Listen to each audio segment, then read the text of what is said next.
Hey guys, and welcome back to another video. So I get a lot of questions from people asking me how they should set up their home YouTube studio, what gear they should buy, what camera settings they should use, and if an iPhone is good enough to create quality video content. So I'm here to answer all of those questions, giving you a behind the scene on how to build your own YouTube studio so that in the end of this video, you will be able to apply those techniques for yourself. With me, I have George, which you might know from another video. I'm gonna help him set up his YouTube studio so that he can start produce content on his channel. What do you think, George? Let's do it. All right. If you don't know who George is, he's a photographer. I don't have to say that because you're introducing yourself anyways. All right, I think that's enough.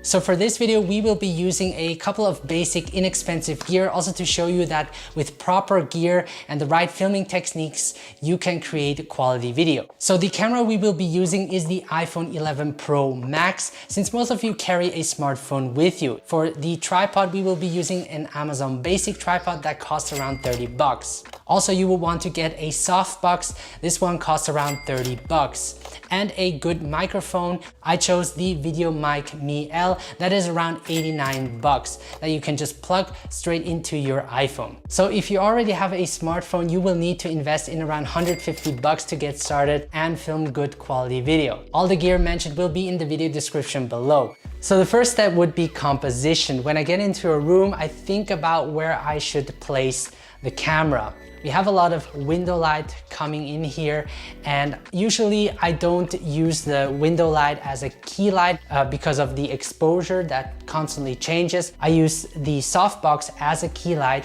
and the window light maybe as a fill or backlight. Right, so since George will be sitting here and he will mostly work with the computer, I will place the tripod over here, also so that we can see his lenses and cameras. So the desk looks pretty clean, and the background we actually cleaned up. So it was a little bit messy at first. So we moved away all the things that weren't relevant, and I placed these lenses on top of the shelf as well as the camera because since George is a photographer and should represent his character.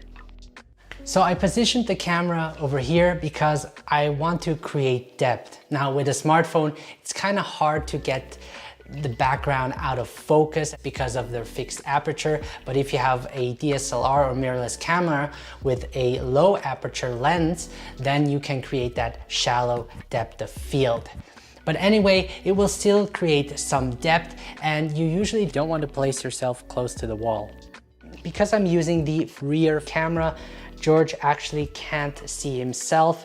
So what you want to do is either use the front-facing camera, or you could download an app called Filmic Remote, where you can actually monitor yourself wirelessly. So I'm going to show you how that looks like.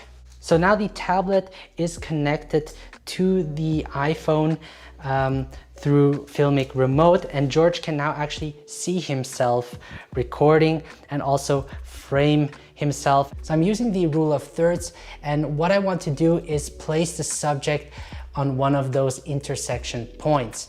And I decided to place him on the upper left point since he's looking at the screen.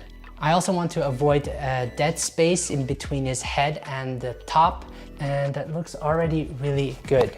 So the app I'm using is Filmic Pro. It's an advanced video app that will cost you 15 bucks. There's also an in-app purchase that you can get, which will allow you to unlock a picture profile like a flat and log that will increase the dynamic range, which is also great for color grading your video afterwards. If you want, you can also use your native camera. That works well too. I just like having more control over my camera. Okay, so the next thing we're gonna talk about is lighting. So there's a big window over here, but we're not gonna use this as our key light. We're actually gonna use this softbox over here as a key light. And I'm gonna place this softbox about 45 degrees away from the camera and above him. So so that we have like this natural light coming from above. And the reason why you want to use a softbox is because it produces this soft light, not giving you those harsh shadows. So we're gonna turn this on and we're gonna see how it looks. And another thing you should avoid are the lights in the room. You wanna make sure that you turn your room light off because you don't wanna mix different temperatures. So as for the focus, I wanna set it on him and lock it. So we're gonna set our resolution to 4K, which gives us the highest quality possible. The encoding rate will be filming extreme because it captures more information and therefore has more quality. Frame rate, I'm gonna set to 25 frames per second. And as for the ISO, I'm gonna set this as low as possible. I'm gonna lock it, and then I'm gonna set the shutter speed, double our frame rate, which is 1/50. Okay. So the next thing you want to do is change your white balance. And you don't want to set it to auto, you want to lock it because otherwise you will get these color shifts all the time. You can use the presets below, and I'm gonna use the sun preset. I'm also gonna record in log V2. Like I said before, log allows me to color grade my footage afterwards.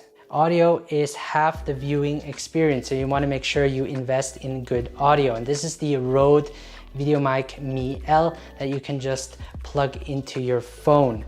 And you want to keep your audio between -6 and -12 decibel, otherwise the audio will peak and distort. With Filmic Pro, you have your audio levels and you can see if the audio is peaking. So the last step is presenting.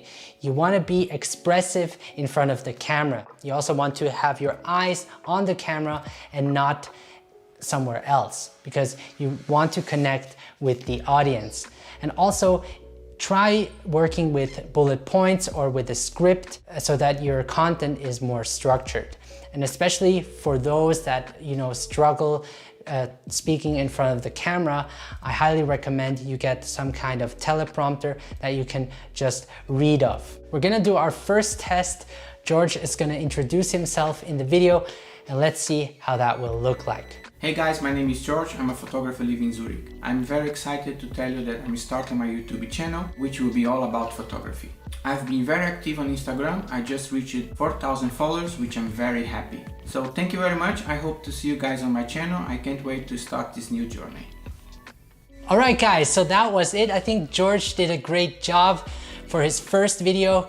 I think that deserves an applause. I mean, it's his first time talking to a camera, but practice makes perfect. You just have to keep doing it, and within time, you will get better. I too make mistakes all the time, and everybody just has to go through it. Anyway, thank you so much for watching. If you haven't subscribed to my channel, then do that and leave a thumbs up. And if you have any questions, please let me know in the comment section below. Follow me on Instagram at BennetGrazer and follow George on Instagram at GeorgePaoloPhoto if you want to check him out as well.